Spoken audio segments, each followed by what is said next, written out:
Hello, Literary Criticism. I hope that you enjoyed your Thanksgiving break and that you're looking forward to Christmas break, which is coming faster than I expected. But I hope that you're all doing good. And thank you for watching this presentation on how I've decided to creatively apply a literary theory presented in this class. I wanted to start my presentation with a little bit of background. When I was in Approaches to Literature, I was pretty deeply impacted by the idea of monster theory. Since I took that class, really, most of the movies I've watched, most of the books I've read, I've kind of thought about these characters, these ideas, themes through the lens of monster theory.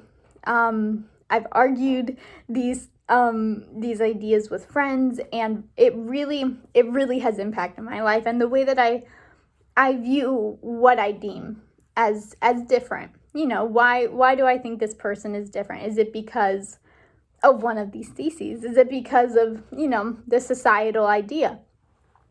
And so there wasn't really a question when I went to pick out the theory for my senior research project, and also the theory for this final exam of which theory I would want to choose.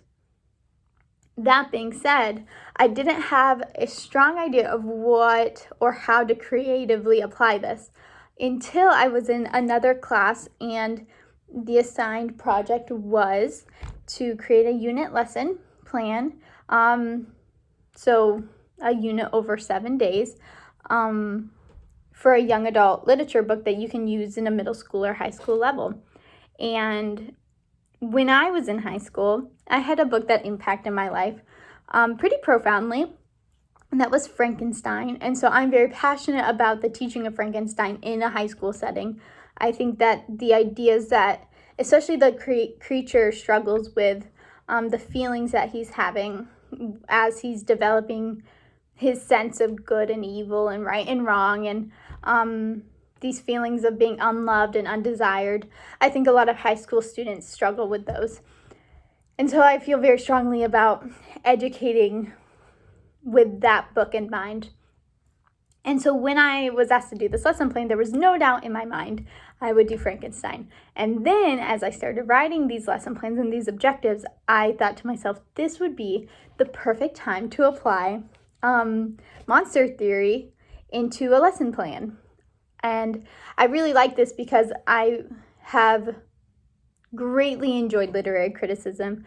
And I had been thinking about different ways that I could apply these theories in a high school level.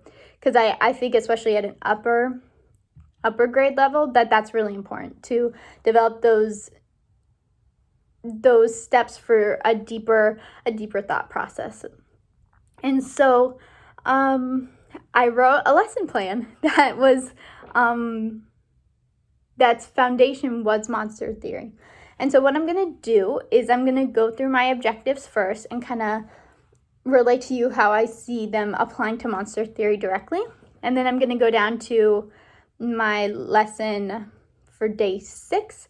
And that's the day that I really focus in on the 7 theses presented in Cohen's monster theory book. So my objectives are understanding the historical context of Frankenstein in relation to Gothic and Romantic literary genres, building a foundational knowledge of the relationship between our experiences and our identity, questioning if humanity's scientific knowledge opened doors for positive change and if this knowledge is used ethically and responsibly, and finally, in what ways is Frankenstein a product of the culture and time period it was written, and how have the text's characteristics carried over to modern writings? So there are 2 of these objectives that pretty directly apply to the monster theory. The first one is building a foundational knowledge of the relationship between our experience and our identity. This one might be the most applicable. I know that we haven't gone over monster theory in depth during literary criticism, but what we did go through in depth is Freud's idea of the other, identifying the other, and then also his idea of self. And so what monster theory is it's after we identify, okay, this is myself, this is who I am, everything else becomes the other.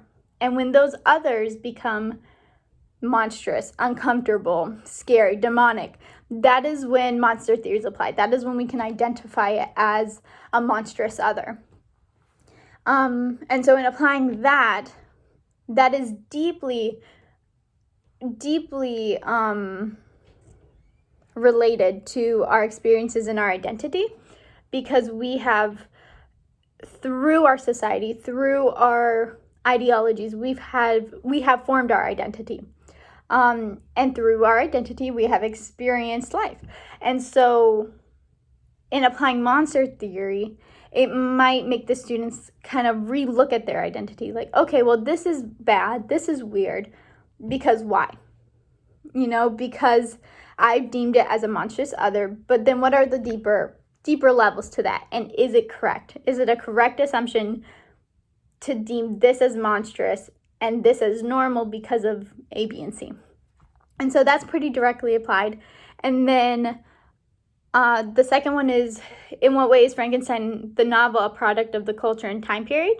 And I really would like to go over this romantic time period, this Gothic time period in a literary terms, because there were a lot of monsters that were being written about. Maybe not a monster like the one in Frankenstein, but there were ideas and people and concepts that were monstrous. And I would really like to go over and apply this theory to delve into why that time period, why that culture had deemed these things as terrible and, disgusting and bad. And so I think that those two objectives in particular could be applied. So now I'm going to go to my day 6 lesson plan, where I talk about monster theory in depth. So the reason why I decided to push monster theory so far back into the unit is not because I don't think it's applicable to every step, but because it's a pretty overwhelming text. It's a little bit long. The language is very elevated, very archaic. And I can understand how, from an 11th grader's perspective, it can be very overwhelming. And so I wanted to decrease that feeling of being overwhelmed by waiting to apply a pretty dense literary theory to that. And so day 6 is the day before their unit projects are due. And so I really wanted this day to be a day where we didn't have any homework in class or outside of class. And I just really felt like this would be the perfect day to go back and apply these theories, because at this point they will already be very close to done with the novel. So they can go back and look at what they've read and then apply that theory. So the central focus of this day is monster theory and its applicability to the novel and modern ideologies and society. The essential question is, why and what do we deem as monstrous? And we will be our modern society, our individual selves, and also the novel's society and the novel's individual characters. And the clear learning target is going to be analyzing monster theory and applying it to our ideologies, modern society, and the novel.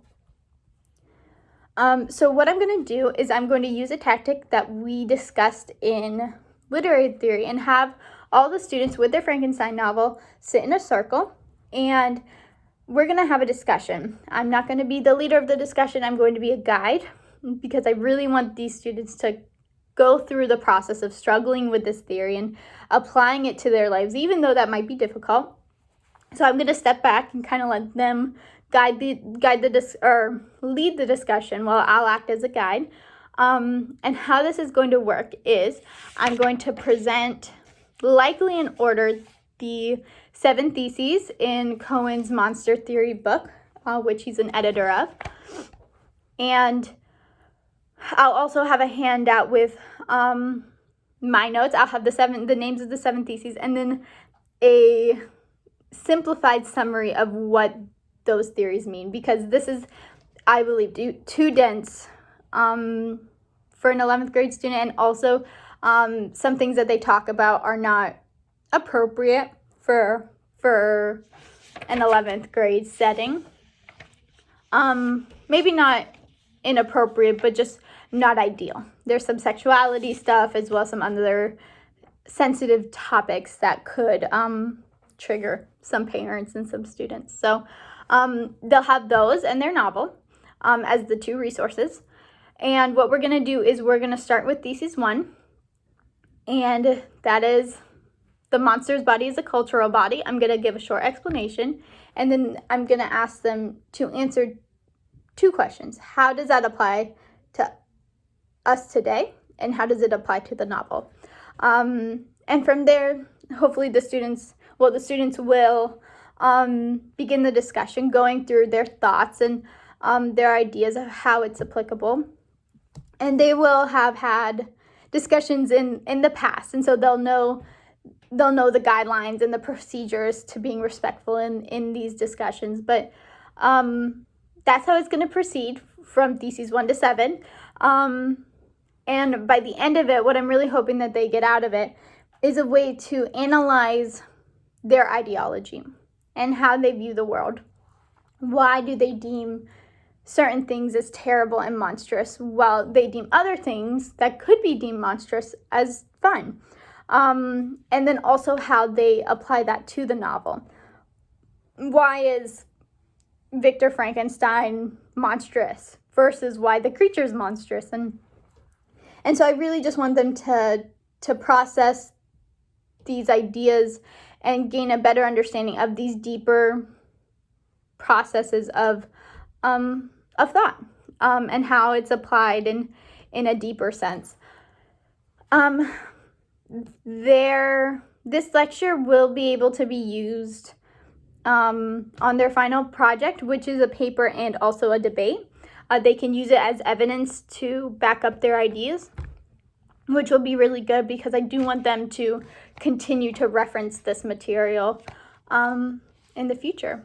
So I hope that I covered everything in a clear way and kind of gave you guys an overview of what I'm planning on doing, not only for this project, but also in a classroom. I fully intend to use this idea in a high school classroom in the near future. I'm really excited about this idea. I'm really excited to see where the students will go in their discussion and how it could impact the way that they're viewing the world and how it might shape their future ideologies. So I hope you guys have enjoyed it, maybe gathered your own idea if you're being a teacher in the future, and yeah, have a Merry Christmas.